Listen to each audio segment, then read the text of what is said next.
விடிய காலத்தால பிரம்ம முகூர்த்தத்துல எழுந்து வந்து உன்னோட திருவடிகளுக்கு மட்டுமே பாடிண்டு சேவை பண்ணிட்டு இருக்கோமே, அதுக்கான காரணத்தை சொல்றோம் கேளு. ஆயர் குலத்தை தேர்ந்தெடுத்து அதில் பிறந்த நீ எங்களோட இந்த சின்ன சின்ன கைங்கரியங்களை ஒத்துக்கணும். எங்களுக்கு விவரம்லாம் ரொம்ப கிடையாது.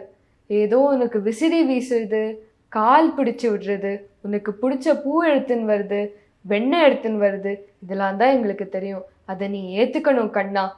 இந்த நிலையில்லாத உலகத்து பொருட்களான ஆடையும் ஆபரணங்களுக்காகவும் நாங்க நோன்பு இருக்கிற பறையினு மறைமுகமா நாங்க எதை சொன்னோன்னு கேளு. என்னென்னைக்கும் எல்லா காலத்துக்கும் 7 ஜென்மாக்கும் நீ எத்தனை அவதாரம் எடுத்தாலும் உனக்கு மட்டுமே சேவை பண்ணிண்டு உன்னோட உறவா உன்னோட பக்தர்களா உனக்கு மட்டுமே நித்திய திருவடி கைங்கரியம் பண்ணிட்டு இருக்கணும். எங்களுக்கு அந்த பாக்கியத்தை கொடு. இது தவிர வேற எந்த எண்ணமோ ஆசையோ எங்க மனசுல வர வேண்டாம். பிறவா வரம் வேண்டும். அப்படியே பிற